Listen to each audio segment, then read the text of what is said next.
Muni payag ni Uncle Tantan. Nata karon sa katong sa sawangan katong sa area nga gipayagan ni Uncle Tantan. Kul unsa may unsa nahitabo day ani Kol?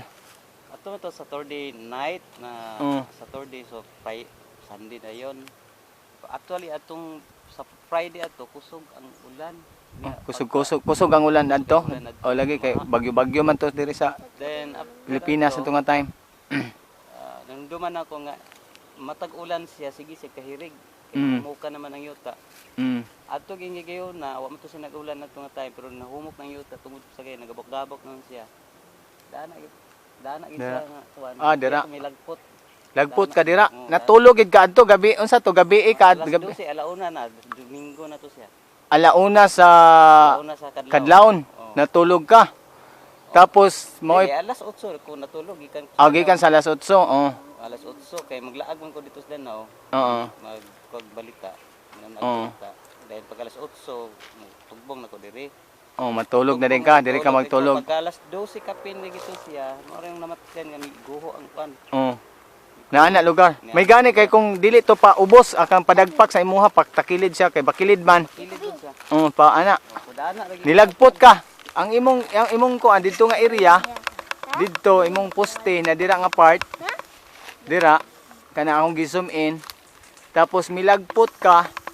Diri ka dapit nga kanina diri. Nang naisalog ba na dili? Diri daan na dapit ano. Aman. Dana na. Dira ka milagpot, layo asay mong gilagputan. Git kayo tong karap-karap ka adto. Karap-karap nga kita gid atong kuan tung kanit. May gani kay wala pug kanadatugan ba? Or nasamaran ra ka adto? Nasamaran ang gamay. Mo ba? May gani lagi kay ang sin padulong diri sa paubos. Paubos man siya.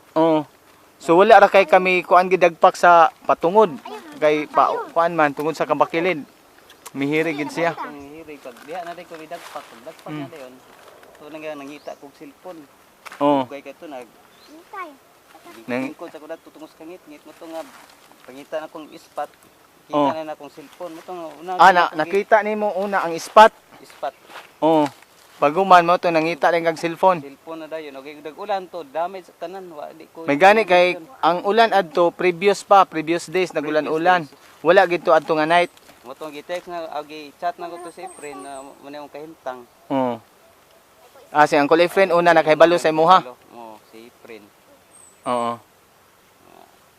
Gusto man yan ako din na kay nako inform. Si friend ra kasi ano mag-inform.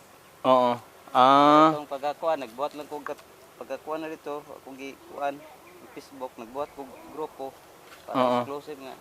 Amo itong nakahibalo na din sila? Pagka sila ang tilaylin? Linggo ato sa gabi sa alas 12 na gayta lang ito kakuan. Ito nga akong gipang kay ako naman gipicturan to sa adlawan pa, mo itong gipang-add na to sa cellphone. Kini, grabe gid ang pagkahitabo no?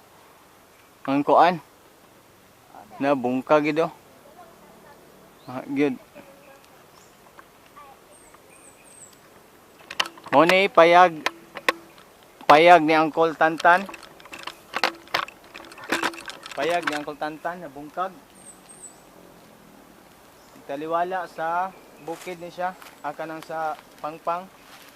Makita ang dagat atong i-view ang iyang surroundings. Mo ni dagat. Nindot kay diri nga area kay kuan kay dagat makita lagid siya sa kuan the best pero ang sa kuan lang sa area lang sa in terms sa kuan delikado. Okay.